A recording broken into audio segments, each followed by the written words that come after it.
So now continuing with the next lecture. देखिए electrochemistry में previous lecture में हमने देखा कि what is the working of electrochemical cell. उसमें सॉल्ट ब्रिज क्या काम करता है. अगर आप उसके अगेंस्ट, ठीक है, नॉर्मल आप डेनियल सेल के अगेंस्ट एक्सटर्नल बैटरी लगाते हैं तो कब वो सिस्टम इलेक्ट्रोकेमिकल से इलेक्ट्रोलिटिक सेल बन जाता है और कब वो इक्विलिब्रियम पे आ जाता है. अब बात करते हैं what are the functions of salt bridge. तो सॉल्ट ब्रिज आपने पढ़ा था कि दोनों हाफ सेल्स को कनेक्ट करने के काम आता है. और सॉल्ट ब्रिज में एक अगार अगार पेस्ट, ठीक है, बुक्स में आपके लिखा होता है अगार अगार सॉल्यूशन या पेस्ट ऑफ KCl लिखा होगा या KNO3 लिखा होगा.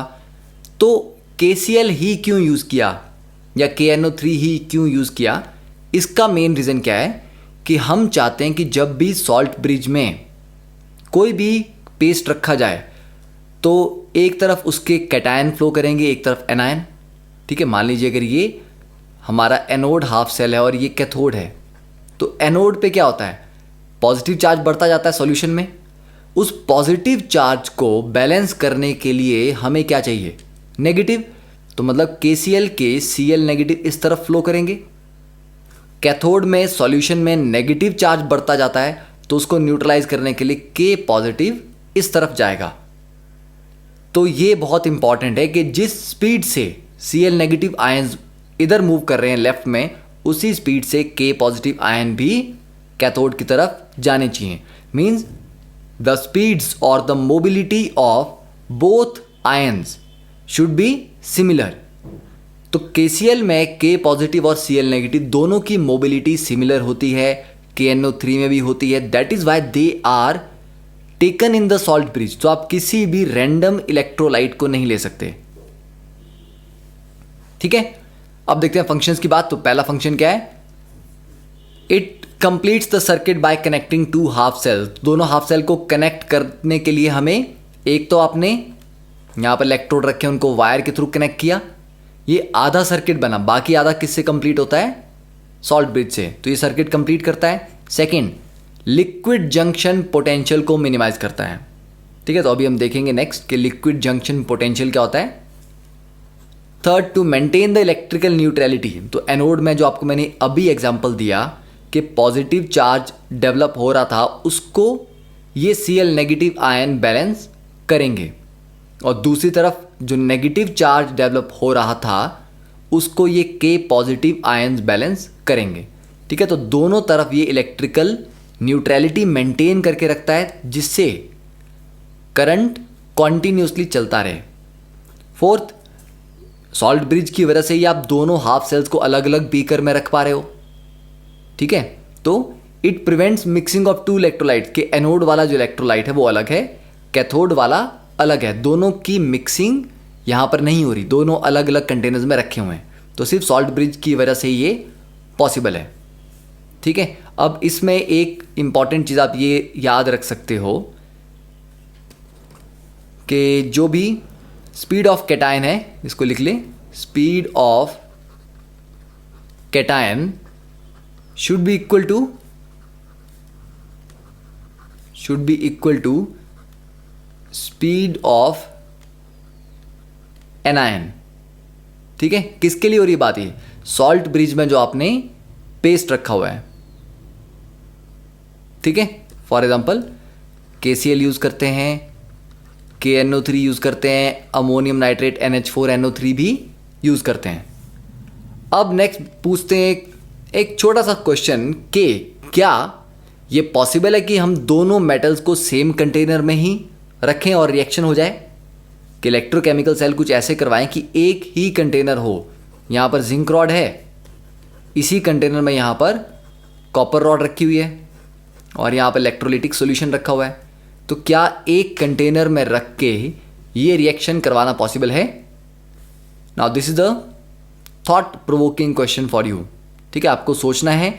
और इवन NCERT की लाइंस में अगर आप ढूंढेंगे तो शायद आपको आंसर मिल ही जाएगा वहाँ पे. ठीक है, तो that's a homework problem for you.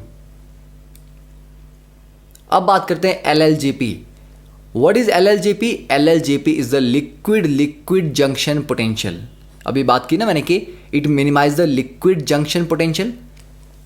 देखो, जब एक सॉलिड को एक लिक्विड के साथ आप कांटेक्ट में रखते हो तो सॉलिड और लिक्विड के बीच का जो इंटरफेस है, जहां पर वो दोनों आपस में कांटेक्ट में आ रहे हैं, इस पॉइंट के दोनों तरफ अलग अलग पोटेंशियल है, क्योंकि सॉलिड का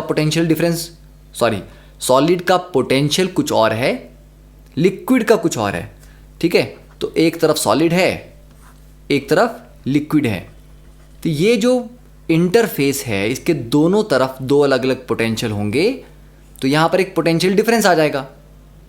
अब अगर ये सॉलिड था और ये लिक्विड था, उसको आपने क्या बोला? उसको आपने कहा इलेक्ट्रोड पोटेंशियल, क्योंकि एक इलेक्ट्रोड उसके इलेक्ट्रोलाइट में डिप किया हुआ है, तब उनका पोटेंशियल डिफरेंस इलेक्ट्रोड पोटेंशियल होता है। मान लो मेरे पास दो लिक्विड्स हैं कि कंटेनर में, यहां पर एक मेम्ब्रेन है, मेम्ब्रेन के लेफ्ट में लिक्विड ए है, राइट में लिक्विड बी है। अब क्योंकि ये दोनों अलग अलग लिक्विड्स हैं तो दोनों के अपने अपने पोटेंशियल अलग अलग होंगे, और ये जो मेम्ब्रेन है इसके दोनों तरफ दो अलग अलग पोटेंशियल हैं, तो इसके अक्रॉस क्या है? एक पोटेंशियल डिफरेंस। तो ये पोटेंशियल डिफरेंस किसके अक्रॉस है? लिक्विड लिक्विड के अक्रॉस है, तो उसको बोलते हैं लिक्विड लिक्विड जंक्शन पोटेंशियल। ये है जंक्शन जहां पर दोनों लिक्विड मिल रहे हैं। ठीक है, तो it is the potential difference that arises between two solutions when in contact with each other. तो जब दो लिक्विड सॉल्यूशंस एक दूसरे के साथ कांटेक्ट में होते हैं, तब जो पोटेंशियल डिफरेंस आता है उनके जंक्शन पे, that is called LLJP, that is liquid liquid junction potential. ठीक है, दैट इज क्लियर। अब नेक्स्ट बात करते हैं इलेक्ट्रोड पोटेंशियल की। तो इलेक्ट्रोड पोटेंशियल दो टाइप के होते हैं, वन इज ऑक्सीडेशन पोटेंशियल, तो इसको आप OP भी लिख सकते हो। ठीक है, और रिडक्शन पोटेंशियल जिसको हम RP, अगर स्टैंडर्ड है तो SOP और SRP। ऑक्सीडेशन पोटेंशियल क्या बताता है आपको? It is a measure of tendency to get oxidised. अब किसी ने कहा कि मेरा ऑक्सीडेशन पोटेंशियल बहुत ज़्यादा है, मतलब मेरी ऑक्सीडेशन करने की टेंडेंसी बहुत ज़्यादा है। रिडक्शन पोटेंशियल ज़्यादा होने का मतलब क्या हुआ? It is the tendency to get reduced. तो एज सिंपल एज दैट कि कभी कभी जैसे मान लो कि आप में से किसी एक बच्चे की ड्राइंग बहुत अच्छी है, ठीक है, तो आके किसी रिश्तेदार ने कहा कि आपके बच्चे में तो एक अच्छा आर्टिस्ट बनने का बहुत पोटेंशियल है। तो आर्टिस्ट बनने का पोटेंशियल कैसे पता लगा? क्योंकि ड्राइंग अच्छी है। तो पोटेंशियल टेंडेंसी से रिलेटेड होता है, higher the potential higher the tendency. तो ऑक्सीडेशन पोटेंशियल का मतलब है कि उसकी ऑक्सीडेशन करने की टेंडेंसी है। किसकी? अपनी ऑक्सीडेशन। ठीक है, तो टेंडेंसी टू गेट ऑक्सीडाइज, तो higher the oxidation potential higher the tendency to get oxidise. अब अगर खुद बहुत जल्दी ऑक्सीडाइज हो जाएगा तो दूसरों को क्या करेगा? रिड्यूस। तो जिसका ऑक्सीडेशन पोटेंशियल हाई होगा वो अच्छा रिड्यूसिंग एजेंट होगा। ठीक है, तो oxidation potential is directly proportional to reducing power. ठीक है, तो जो बहुत हाई ऑक्सीडेशन पोटेंशियल वाला है वो एक अच्छा रिड्यूसिंग एजेंट है। वैसे ही जो रिडक्शन पोटेंशियल है, जो खुद रिड्यूस होगा दूसरों को ऑक्सीडाइज करवाएगा, क्योंकि खुद रिड्यूस होने का मतलब है कि खुद इलेक्ट्रॉन गेन करना। खुद गेन तभी करेगा जब किसी से लूज करवाएगा। तो reduction potential is directly proportional to oxidising power.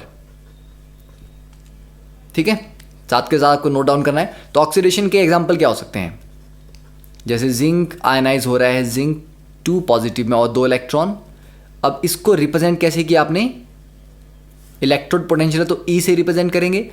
E के नीचे लिखेंगे आप जिंक /2 पॉजिटिव, मतलब ये जिंक से इधर जा रहा है, तो जिंक से जिंक 2 पॉजिटिव जाने का मतलब ऑक्सीडेशन हो रही है। तो इसको देख के ही पता लग गया कि ये ऑक्सीडेशन पोटेंशियल की ही वैल्यू दी हुई है। ठीक है, वो लिखेंगे नहीं क्वेश्चन में कि ये ऑक्सीडेशन पोटेंशियल है, ये क्या है? E जिंक 2 पॉजिटिव दिया है तो ये ऑक्सीडेशन है। अगर यहां पर मैं उल्टा लिख दूं, मान लो रिडक्शन मेरे को लिखनी है, तो रिडक्शन में zinc 2 positive plus 2 electron gives you zinc होगा। तब क्या आएगा ये E? अब जिंक 2 पॉजिटिव से जिंक की तरफ जा रहा है, तो जिंक 2 पॉजिटिव पहले लिखा जाएगा फिर आगे जिंक। तो ये इंडिकेट करता है कि रिडक्शन पोटेंशियल दिया है, ये इंडिकेट करता है कि ऑक्सीडेशन पोटेंशियल दिया हुआ है। ठीक है, और एग्जांपल क्या हो सकते हैं, ये तो बहुत सिंपल था। जैसे H2O2 है, ये ऑक्सीडाइज करके O2 बनाता है plus 2H positive plus 2 electrons, तो इसको लिखते हैं EH2O2/O2। तो H2O2 किस में कन्वर्ट हुआ, O2 में, तो ये ऑक्सीडेशन है। अब H2O2 सिर्फ ऑक्सीडेशन शो नहीं करता, ये रिडक्शन भी शो करता है। तो 2 electrons plus 2H positive plus H2O2, ठीक है, उल्टा नहीं, मैंने कहा कि रिएक्शन को उल्टा लिख दो।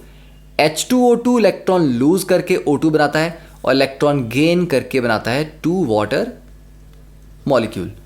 तो इसको आप कैसे लिखते हैं, E। अब H2O2 किस में कन्वर्ट हुआ, H2O में, तो H2O2 से गए हम H2O पे। ठीक है, वैसे ही और फर्दर एग्जांपल, तो ये तो चलो ऑक्सीडेशन और रिडक्शन के एग्जांपल आपको लिखवा दिए।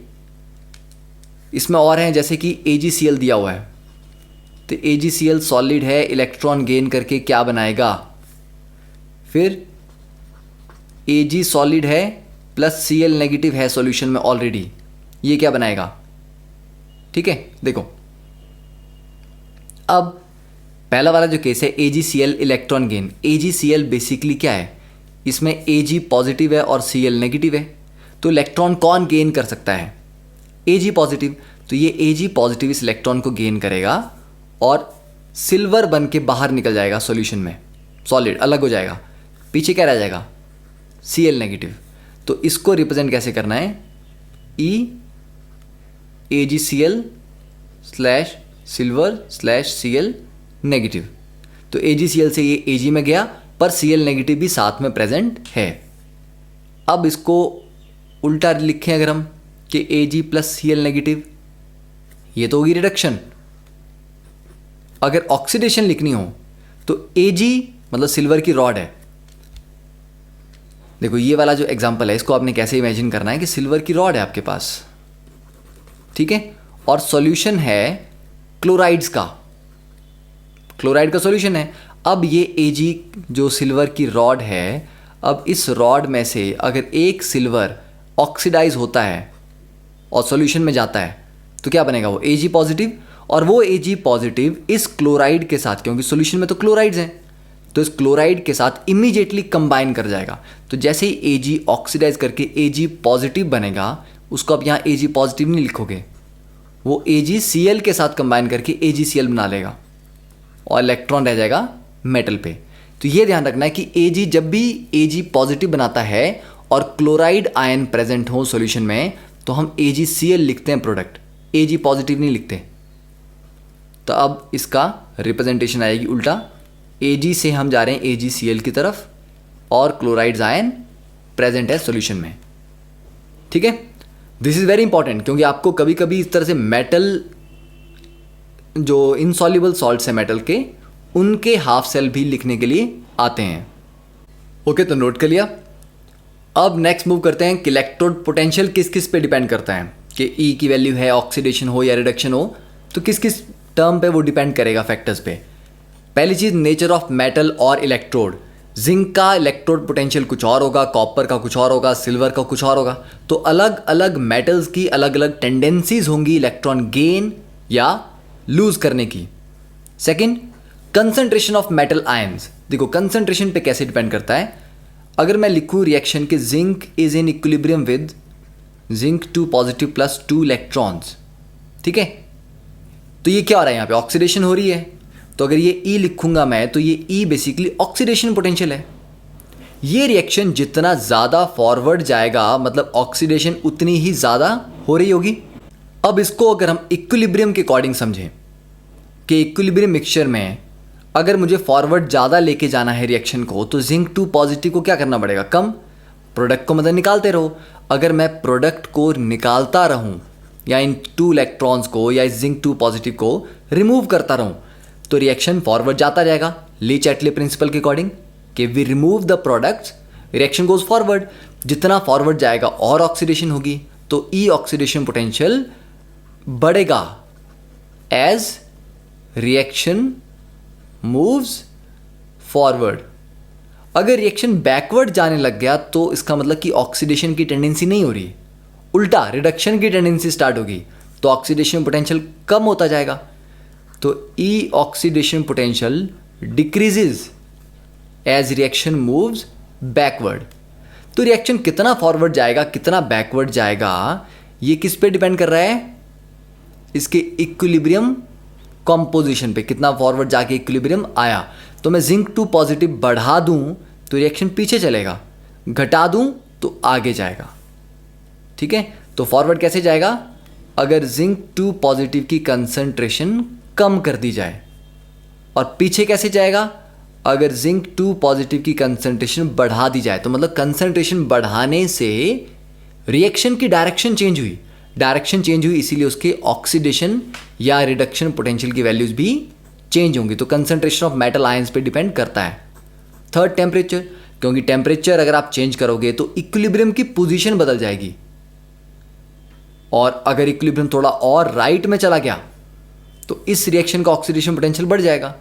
तो टेम्परेचर भी इक्विलिब्रियम पोजीशन को डिसाइड करता है, तो इलेक्ट्रोड पोटेंशियल को डिसाइड करता है। सब कुछ अगर आप देखोगे इवेंचुअली फिजिकल केमिस्ट्री में मेजॉरिटी ऑफ चीज़ें थर्मोडायनेमिक्स से ही डिराइव होती हैं। ठीक है, थर्मोडायनेमिक्स में ही इक्विलिब्रियम आ जाता है। ठीक है, तो मोस्ट ऑफ द केसेस जब भी हम एक्सप्लेनेशन पार्ट पे आएंगे कि ऐसा क्यों हुआ, तो कहीं ना कहीं वो इक्विलिब्रियम या थर्मोडायनेमिक्स से रिलेटेड ज़रूर होगा। अब नेक्स्ट बात करते हैं ईएमएफ और सेल पोटेंशियल की। तो इलेक्ट्रोमोटिव फोर्स लास्ट लेक्चर में आपको एक्सप्लेन किया था कि इट्स द ड्राइविंग फोर्स। ठीक है, electromotive, electro mean electron, motive means motion, the force responsible for the movement या मोशन ऑफ इलेक्ट्रॉन। ठीक है, तो it's the force that pushes the electron away from the anode and pulls them towards cathode. तो EMF को हम E cell से denote करते हैं, और ई सेल क्या होता है, ऑक्सीडेशन पोटेंशियल एनोड साइड का plus reduction potential of cathode side. अगर ई सेल हमारे पास पॉजिटिव आता है तब हम बोलते हैं कि ये एक स्पॉन्टेनियस रिएक्शन है, अपने आप सेल चलता रहेगा, मतलब केमिकल एनर्जी को इलेक्ट्रिकल एनर्जी में कन्वर्ट करेगा। अगर ई सेल ज़ीरो है तो सेल इक्विलिब्रियम पे है, मीन्स उसमें कोई भी रिएक्शन नहीं हो रहा। और अगर ई सेल हमारे पास नेगेटिव आता है, it means it's a non spontaneous reaction, मतलब सेल काम नहीं करेगा। कभी भी अगर आप ऑक्सीडेशन प्लस रिडक्शन ऐड करो और आपका नेगेटिव वैल्यू आ रही है, इट मीन्स सेल काम नहीं करेगा। तो क्या करना है आपको, इसका मतलब ये होता है नॉन स्पॉन्टेनियस में कि जिसको आप एनोड लेके चले हो वो एक्चुअली गलत है, उसको कैथोड लो। ठीक है, अगर आप एनोड और कैथोड को इंटरचेंज कर दोगे तब वो पॉजिटिव हो जाएगा। अगर मान लो -2.04 आपकी वैल्यू आ रही है, इट मीन्स कि आपने कनेक्शन गलत लगाए हैं। कनेक्शन रिवर्स कर दो, एनोड को कैथोड बना दो, तो ये +2.04 हो जाएगा। ठीक है, अब अगर हम ई सेल को और भी कैसे लिख सकते हैं, अब थ्रू आउट दिस चैप्टर हम रिडक्शन पोटेंशियल की टर्म में ही बात करेंगे। ठीक है, हमेशा रिडक्शन पोटेंशियल की टर्म में, मतलब एनोड का भी हम रिडक्शन पोटेंशियल लिखेंगे और कैथोड का भी हम रिडक्शन ही लिखेंगे। तो एनोड की ऑक्सीडेशन हाफ सेल को मैं क्या लिख सकता हूँ, माइनस रिडक्शन पोटेंशियल। ठीक है, एनोड के ऑक्सीडेशन को माइनस ऑफ रिडक्शन पोटेंशियल लिख सकते हैं, plus reduction potential of cathode. तो ये क्या हो जाएगा, कैथोड कहाँ आता है सेल में, हमेशा राइट साइड आता है, तो आप लिख सकते हो उसको ई कैथोड माइनस ई एनोड। यहां पर ये दोनों ई रिडक्शन पोटेंशियल्स हैं। ठीक है, बोथ आर स्टैंडर्ड रिडक्शन, या स्टैंडर्ड भी लिखना जरूरी नहीं है, बोथ आर रिडक्शन पोटेंशियल्स। ठीक है, तो कैथोड का रिडक्शन पोटेंशियल माइनस एनोड का रिडक्शन पोटेंशियल, और इसको कभी कभी बुक्स में ई of right hand side minus E of left hand side, क्योंकि कैथोड सेल रिप्रेजेंटेशन में हमेशा राइट साइड लिखा जाता है। ठीक है, तो आप ये फॉर्मूला भी नोट कर सकते हो। अब नेक्स्ट बात होती है कि सेल स्ट्रक्चर और नोटेशन लिखने की, कि सेल को आपने कैसे रिप्रेजेंट करना है। ठीक है, तो 1953 में आईयूपैक ने कुछ कन्वेंशन या रूल्स बताए कि सेल नोटेशन हमें कैसे लिखनी है। पहला रूल बोलता है कि एनोड हाफ सेल को हमेशा लेफ्ट में लिखो। ठीक है, तो पहले लिखो एनोड हाफ सेल, फिर आएगा सॉल्ट ब्रिज, उसके बाद आएगा कैथोड हाफ सेल।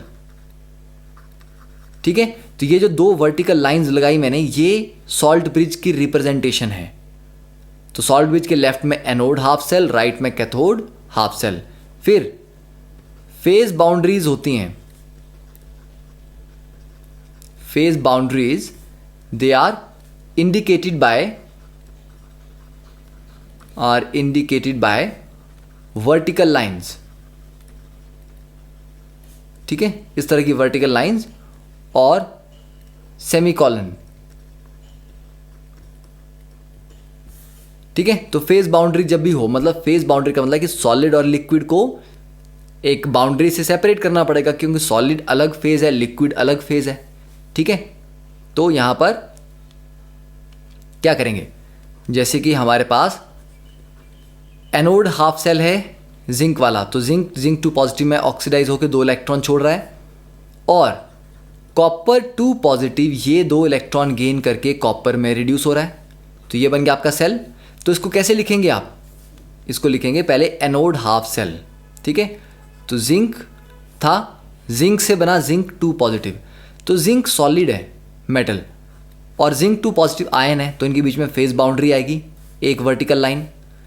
तो जिंक फिर जिंक 2 पॉजिटिव, और वो एक्वस है, उसकी कंसंट्रेशन दी हो तो वो C1 मेंशन करनी है।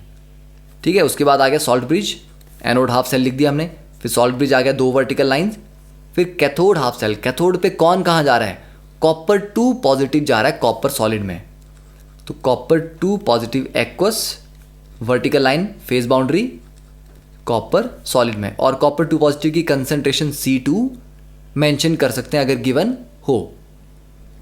ठीक है, तो इस तरह से अगर हमें हाफ सेल लिखने हैं, मान लो आपके पास एक हाफ सेल दिया हुआ है कि इसको रिप्रेजेंट करो Fe2 positive plus 2 electron gives you iron solid.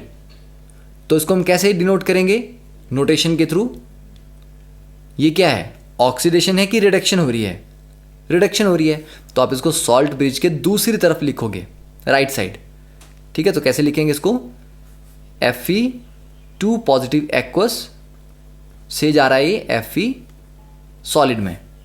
एक और एग्जांपल देखते हैं, chromium 3 positive plus electron gives you chromium 2 positive. अब ये भी रिडक्शन है, तो ये भी सॉल्ट ब्रिज के दूसरी तरफ आएगा, तो क्रोमियम 3 पॉजिटिव एक्वस। अब फेज बाउंड्री लेने की ज़रूरत नहीं, क्योंकि क्रोमियम 3 पॉजिटिव भी एक्वस है, 2 पॉजिटिव भी एक्वस है, दोनों लिक्विड फेज में है, तो कॉमा से इनको सेपरेट करेंगे, तो कॉमा क्रोमियम 2 पॉजिटिव एक्वस। तो क्या ये हो गया रिएक्शन, मतलब हाफ सेल आपका लिख दिया, या अभी इसमें कोई इंप्रूवमेंट करनी है।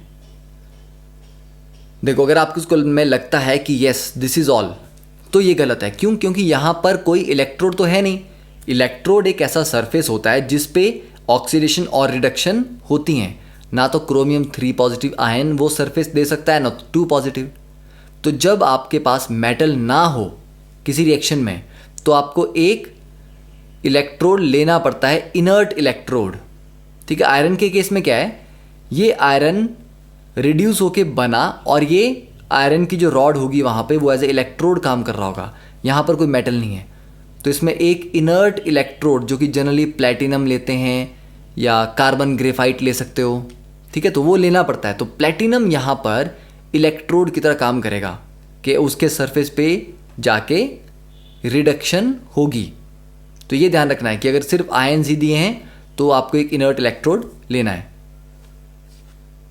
ठीक है, और एक और रिप्रेजेंटेशन आप देख सकते हो कि AgCl प्लस इलेक्ट्रॉन, क्या बताया था मैंने, Ag solid plus Cl negative, तो ये भी रिडक्शन है, तो राइट साइड में। तो पहले हमारे पास था AgCl सॉलिड, फिर उसके साथ क्या था, AgCl के साथ साथ क्लोराइड आयन भी वहाँ पर प्रेजेंट थे, तो Cl नेगेटिव एक्वस, फिर फेज बाउंड्री सिल्वर सॉलिड। तो ये आपने प्रैक्टिस कर लेनी है।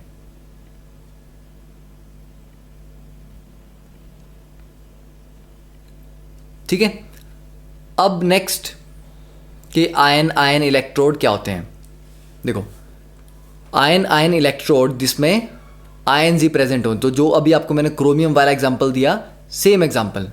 ठीक है, जैसे यहां पर आप ये लिख सकते हो platinum Fe2 positive aqueous, Fe3 positive aqueous.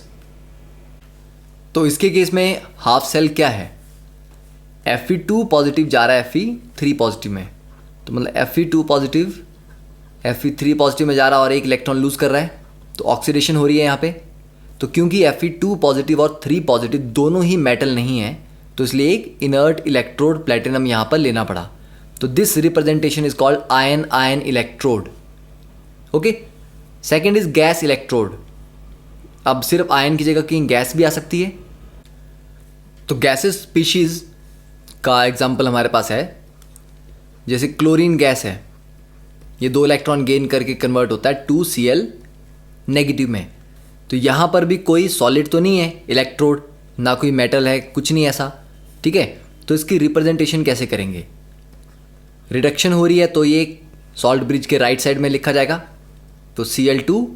अब ये गैस है तो गैसेस, ठीक है, और उसके बाद phase boundary, then Cl negative aqueous इसमें कन्वर्ट हुआ, और फिर carbon solid.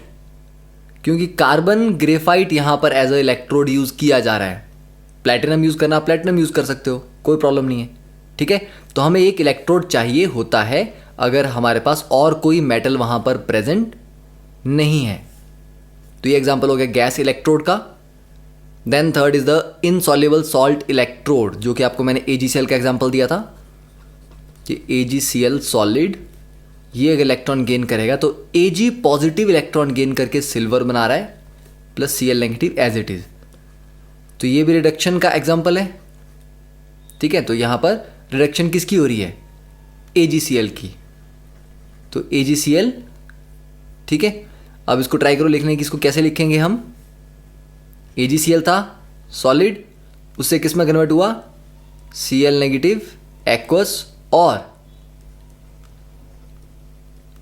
Sorry Cl negative में कन्वर्ट नहीं हुआ, AgCl के साथ Cl नेगेटिव प्रेजेंट था, Ag पॉजिटिव कन्वर्ट हुआ Ag में।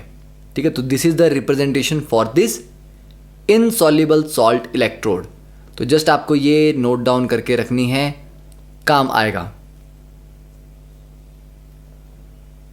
अब next is a simple question, calculate E0 cell of zinc, zinc sulphate, copper sulphate, copper. ये आपको सेल दिया गया है, E0 वैल्यू जिंक के लिए दी है और E0 वैल्यू कॉपर के लिए दी गई है।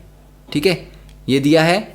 सेकंड क्वेश्चन आपको दिया है, cell is given as this, cell notation है, write both half cell reactions and write net cell reaction. Now you can just pause the video for 2 minutes and solve these 2 questions.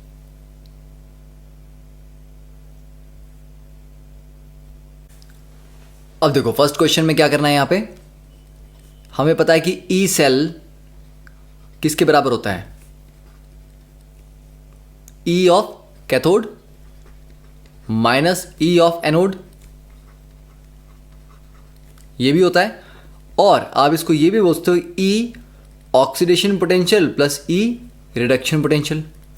ठीक है, अब ये zinc से zinc 2 positive में जाने का मतलब ये ऑक्सीडेशन पोटेंशियल दिया हुआ है, ये कॉपर से कॉपर 2 पॉजिटिव में, ये भी ऑक्सीडेशन पोटेंशियल दिया हुआ है।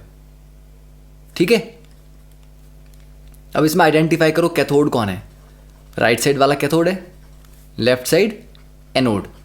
तो कैथोड का ये देखो, ये ई कैथोड जो है ये कैथोड का रिडक्शन पोटेंशियल है।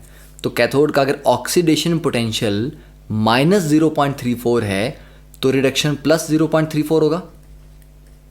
फिर माइनस ई एनोड, एनोड का भी रिडक्शन पोटेंशियल अगर ऑक्सीडेशन 0.76 है तो रिडक्शन -0.76 होगा। ठीक है, तो ये मिला के आ जाएगा आपके पास +1.1 वोल्ट। तो ये कॉपर और जिंक का सेल है, ये अपनी स्टैंडर्ड कंडीशन में 1.1 वोल्ट की बैटरी के बराबर काम करता है। ठीक है, तो ये आपकी वोल्टेज आपकी। अब सेकंड क्वेश्चन के सेल इज गिवन एज, देखो ये पार्ट जो है this is anode and this part is cathode half cell. तो यहां पर हम बोल सकते हैं कि कौन किस में कन्वर्ट हो रहा है, Ag कॉमा AgCl, दोनों सॉलिड में है इसलिए कॉमा से सेपरेट किया गया है, सेम फेज है। NaCl एक्वस है इसलिए वर्टिकल लाइन से सेपरेट किया हुआ है। ठीक है, तो Ag AgCl NaCl, Na तो यहां पर ऑक्सीडेशन वगैरह में नहीं जा रहा, Ag जा रहा है Ag पॉजिटिव में। तो Ag के साथ देखो, इसको चलो हम फर्स्ट पार्ट करते हैं, write both half cell reactions. ठीक है, तो एनोड पे क्या होगा, Ag सॉलिड और क्लोराइड ऑलरेडी प्रेजेंट है, Cl नेगेटिव कितना है 0.01 मोलर, तो ये Cl नेगेटिव है 0.01 मोलर। अब Ag कन्वर्ट हो रहा है Ag पॉजिटिव में और वो पॉजिटिव क्लोराइड से कंबाइन करके सीधा AgCl बना देगा और एक इलेक्ट्रॉन मिल जाएगा आपको।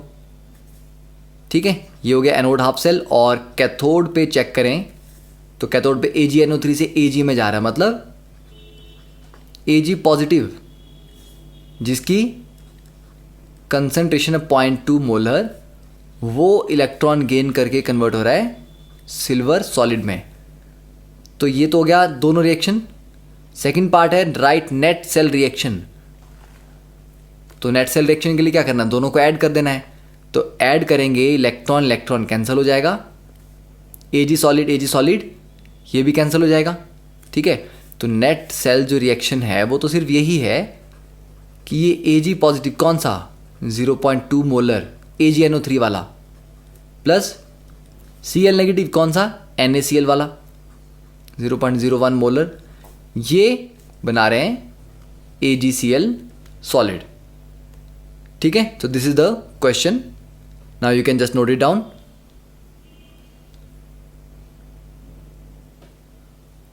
अब next is measurement of electrode potential. देखो इलेक्ट्रोड पोटेंशियल को मेजर करना जो इंडिविजुअल हाफ सेल है, कि जैसे कि मैंने कहा आपको कि जिंक रॉड को जिंक सल्फेट के सॉल्यूशन में डाल दो।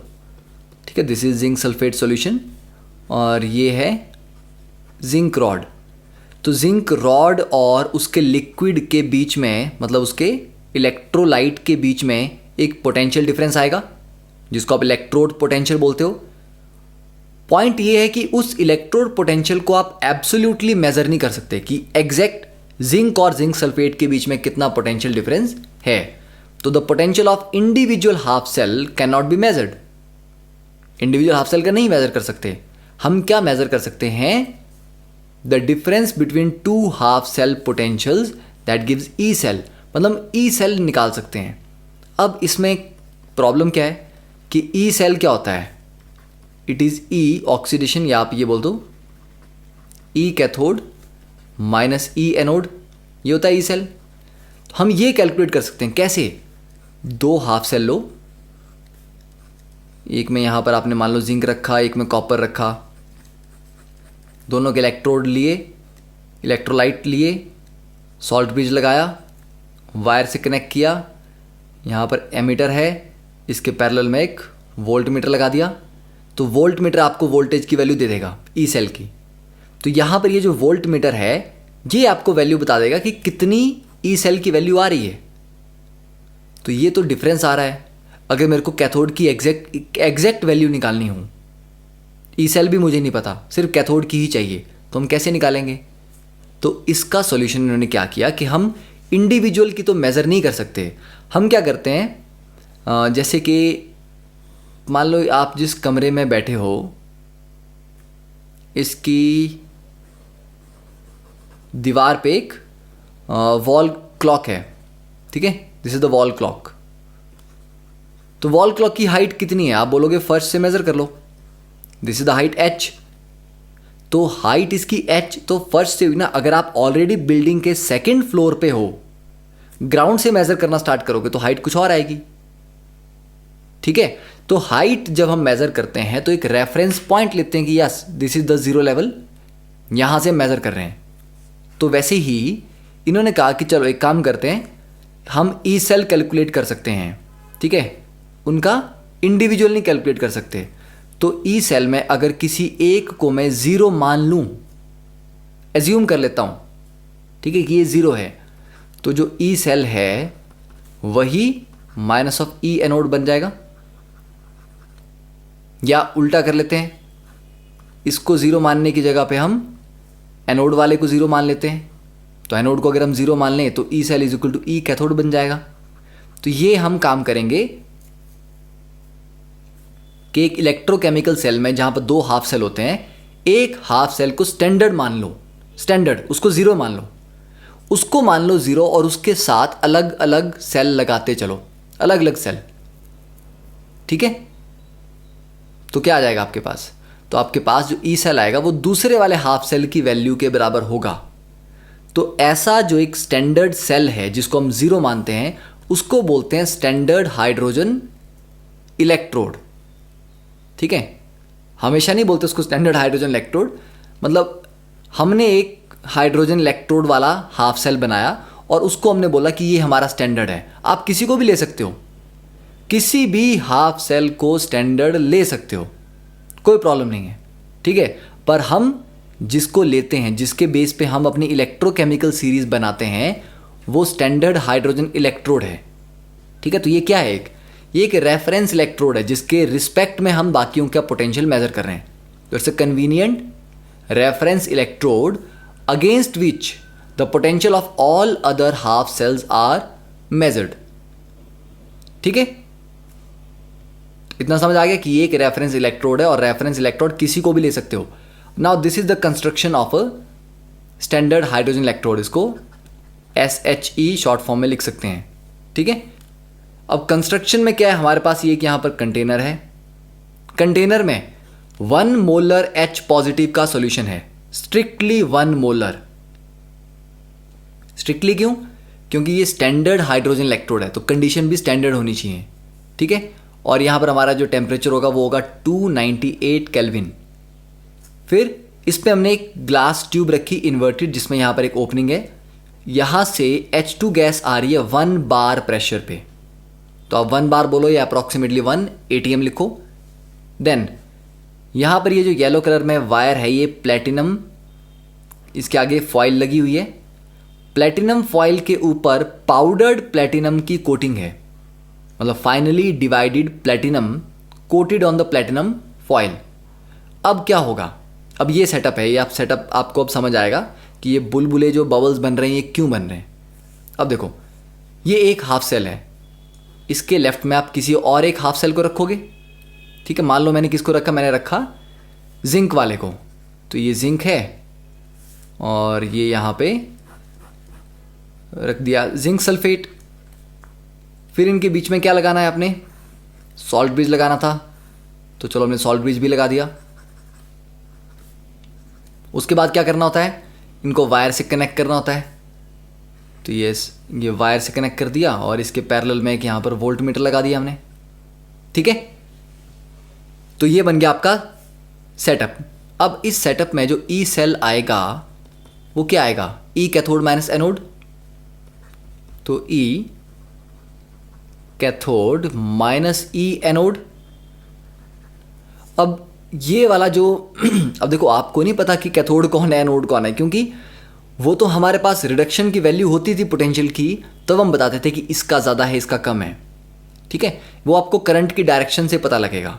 करंट कहाँ से कहाँ चलता है हमेशा, कैथोड से एनोड की तरफ, क्योंकि एनोड से तो इलेक्ट्रॉन चलते हैं, तो करंट कहाँ से कहाँ चलता है, कैथोड से एनोड की तरफ, ठीक है।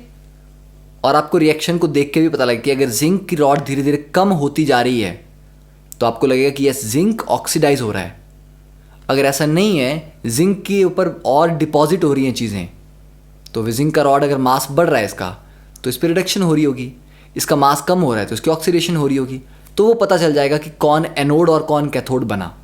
अब ई सेल की वैल्यू मान लो कुछ भी आ गई, मेरी वैल्यू आ गई x, इनमें से एक तो ज़ीरो होगा ना, हाइड्रोजन इलेक्ट्रोड तो ज़ीरो होगा, ठीक है। तो मान लेते हैं कि जिंक बना है यहाँ पे एनोड और H2 वाला जो है हाइड्रोजन इलेक्ट्रोड ये बना है कैथोड, तो कैथोड हो गया ज़ीरो और जो रीडिंग आई वो कितनी आई x, तो x क्या हो गया, एनोड पे कौन है जिंक, तो मतलब E ऑफ जिंक आ गया ये, और जिंक की क्या हो रही है एनोड पे, तो ये रिडक्शन पोटेंशियल लिखा हुआ है, तो जिंक 2 पॉजिटिव से जिंक आ गया -x के बराबर, ठीक है। कि ये जो E है ये बेसिकली रिडक्शन पोटेंशियल है एनोड का, तो एनोड अगर जिंक का है तो उसका रिडक्शन पोटेंशियल क्या होगा, जिंक 2 पॉजिटिव से जिंक, तो माइनस ऑफ E एनोड अगर x है तो E एनोड क्या हो जाएगा -x, तो वैसे आपको यहाँ पर क्या मिल गई, जिंक की वैल्यू मिल गई। अगली बार यहाँ कॉपर लगा दो, अगली बार सिल्वर लगा दो, अगली बार कोई और लगा दो, तो इस स्टैंडर्ड हाइड्रोजन इलेक्ट्रोड के साथ अलग अलग इलेक्ट्रोड रखते चलो और उनकी जो जो वैल्यूज़ आ रही हैं उनको नोट डाउन करते चलो। इन वैल्यूज़ को जब आप लिस्ट डाउन करेंगे तब जो एक लिस्ट बनती है उसको बोलते हैं इलेक्ट्रोकेमिकल सीरीज। तो समझ आ गया। अब यहाँ पे जो आपने हाइड्रोजन को लिया ना स्टैंडर्ड, हो सकता था आप जिंक को स्टैंडर्ड ले लेते और दूसरी तरफ और इलेक्ट्रोड लगाते चलते उसके साथ, ठीक है। तो दिस इज द सेटअप कि हाइड्रोजन इलेक्ट्रोड में क्या करते हैं हम।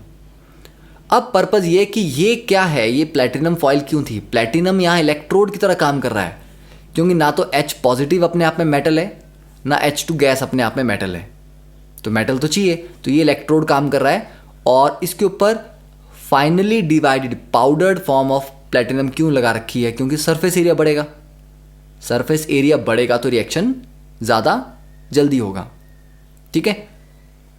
अब देखो, तो स्टैंडर्ड हाइड्रोजन इलेक्ट्रोड एनोड की तरह भी काम कर सकता है, कैथोड की तरह भी, ठीक है। अगर देखो एनोड की तरफ, अब यहाँ पर ये जिंक एनोड की तरह काम कर रहा है, तो ये बन गया था यहाँ पे कैथोड, तो एनोड से इलेक्ट्रॉन आ रहे होंगे, तो ये इलेक्ट्रॉन यहाँ से आएंगे, फिर आके क्या होगा, आगे रिडक्शन होगी किसकी, H पॉजिटिव गेन करेंगे इलेक्ट्रॉन या H2 गेन करेगा, ऑब्वियसली H पॉजिटिव गेन करेंगे। तो जब स्टैंडर्ड हाइड्रोजन इलेक्ट्रोड को आप कैथोड की तरह रखते हो, ठीक है, तो वो क्या बनता है, वहाँ पे क्या रिएक्शन होता है, तो वो जो 2H पॉजिटिव होंगे एक्वस, और कितना है 1 मोलर कंसंट्रेशन है, तो वो 2 इलेक्ट्रॉन गेन करके H2 गैस बनाते हैं। ये H2 गैस जब बन के निकल रही है उसके बबल्स बन रहे हैं, ठीक है। तो ये आ गया 2H positive plus 2 electron gives you H2, और इसको लिखेंगे हम E नॉट, क्योंकि स्टैंडर्ड कंडीशन है तो ये नॉट लगाते हैं ऊपर, तो E नॉट H पॉजिटिव से H2, इसको लिखेंगे स्टैंडर्ड रिडक्शन पोटेंशियल, और इसको लेते हैं हम 0। एनोड अगर ये होगा तो एनोड पे रिएक्शन ये जस्ट उल्टा हो जाएगा, तो एनोड पे जो H2 गैस हम सप्लाई कर रहे थे ऊपर से, वो 2H पॉजिटिव प्लस 2 इलेक्ट्रॉन में ऑक्सीडाइज हो जाती है, और इसको लिखते हैं फिर हम E नॉट H2 से H पॉजिटिव, और ये हो जाता है स्टैंडर्ड ऑक्सीडेशन पोटेंशियल, और ये भी होता है 0। तो स्टैंडर्ड हाइड्रोजन इलेक्ट्रोड के पोटेंशियल को हम 0 लेते हैं, और इसकी सेल नोटेशन, मतलब हाफ सेल नोटेशन क्या है इसकी, प्लैटिनम सॉलिड एज इलेक्ट्रोड काम करेगा, H2 gas H positive aqueous, तो या तो ऐसे रिप्रेजेंट करेंगे या platinum H2 1 ATM HCl 1 molar, क्योंकि HCl 1 मोलर का मतलब है वो 1 मोलर H पॉजिटिव दे रहा है, हमें तो H पॉजिटिव से मतलब है, और वो भी 1 मोलर से, और H2 कितनी है 1 बार या 1 ATM। तो इस तरह से आप स्टैंडर्ड हाइड्रोजन इलेक्ट्रोड को रिप्रेजेंट कर सकते हो। क्लियर? तो इसकी कंस्ट्रक्शन समझ आ गई। अब नेक्स्ट हमारे पास क्वेश्चन है, can we use any other electrode as reference electrode. Yes, अभी आपको मैंने एक्सप्लेन किया कि किसी को भी यूज कर सकते हो, ठीक है। फिर उसके बाद हमारे पास जो इलेक्ट्रोकेमिकल सीरीज आ गई वो, ठीक है। तो इलेक्ट्रोकेमिकल सीरीज क्या है बेसिकली, ठीक है, it is the values of SRP standard reduction potential of various half cells, जिनको आपने स्टैंडर्ड हाइड्रोजन इलेक्ट्रोड के साथ रख के कैलकुलेट किया था, उन सब की स्टैंडर्ड रिडक्शन पोटेंशियल की वैल्यूज हैं। ठीक है, अरेंज्ड इन डिक्रीजिंग ऑर्डर। तो ऊपर सबसे बड़ी वैल्यू, फिर नीचे उससे छोटी, इस तरह से करके आप इसको रख सकते हो। तो सीरीज देखने से पहले एक चीज़ यहाँ पर चेक कर लेते हैं कि जो आईयूपैक के रूल्स हैं उनके अकॉर्डिंग आईयूपैक बोलता है कि स्टैंडर्ड हाइड्रोजन इलेक्ट्रोड को हमेशा एनोड बना के ही रखो, हमेशा, ताकि दूसरा कैथोड रहे, तभी जाके उसकी एसआरपी की वैल्यू आएंगी। ठीक है, जो कैथोड बनता है उसी का रिडक्शन पोटेंशियल आता है, जो एनोड बनता है उसका तो ऑक्सीडेशन पोटेंशियल आता है। तो आईयूपीएसी के अकॉर्डिंग सेटअप कैसा होना चाहिए? सेटअप में आपका स्टैंडर्ड हाइड्रोजन इलेक्ट्रोड एनोड की साइड होना चाहिए, फिर सॉल्ट ब्रिज, और फिर हमारा सेकंड हाफ सेल जो कि अननोन है, जिसको आप मेजर करने की ट्राई कर रहे हो। ठीक है, तो अननोन हाफ सेल को हमेशा कैथोड बना के ही रखना है।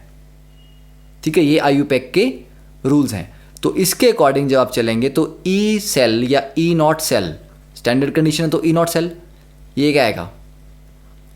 ई naught right hand side minus E naught of left hand side. तो लेफ्ट हैंड साइड में तो स्टैंडर्ड हाइड्रोजन इलेक्ट्रोड है, ये तो जीरो हो गया।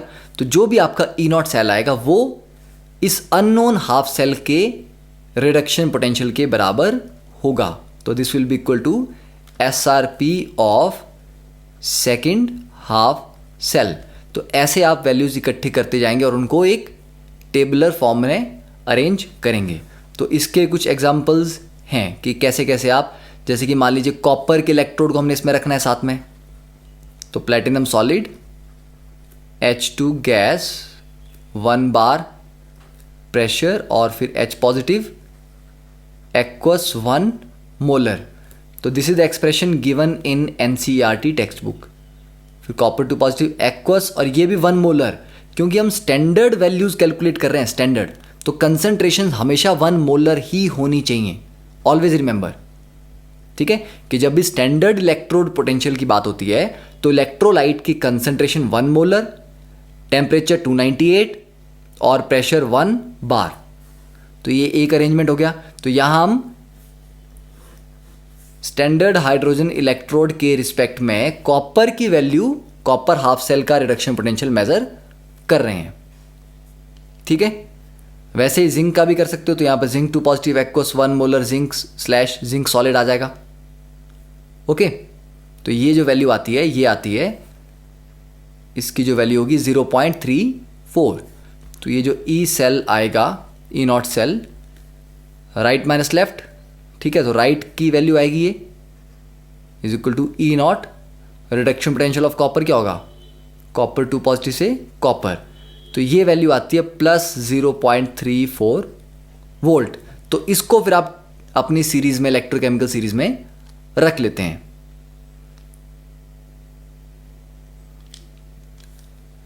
अब ये जो वैल्यू आ रही है स्टैंडर्ड हाइड्रोजन इलेक्ट्रोड की वैल्यू कितनी है? 0। तो SHG जो है वो हमारा 0 वोल्ट माना हुआ है। ये वैल्यू अभी पॉजिटिव साइड में आ रही है 0.34 वोल्ट। इसका मतलब हुआ कि कॉपर का या कॉपर 2 पॉजिटिव का रिडक्शन पोटेंशियल ज़्यादा है H पॉजिटिव से। तो this indicates that copper 2 positive ions get reduced more easily than H positive ions। ठीक है, तो देखो H positive standard hydrogen electrode 0 volt है, तो उसको 0 लिया हुआ है। तो रिडक्शन पोटेंशियल की बात करें तो उसका मतलब क्या हुआ? रिडक्शन करने की टेंडेंसी। तो रिडक्शन करने की टेंडेंसी जो भी इससे ऊपर है पॉजिटिव वैल्यू उनकी ज़्यादा है, जो इससे नीचे होंगे नेगेटिव वैल्यू उनकी कम होगी। जैसे जिंक की आती है -0.76।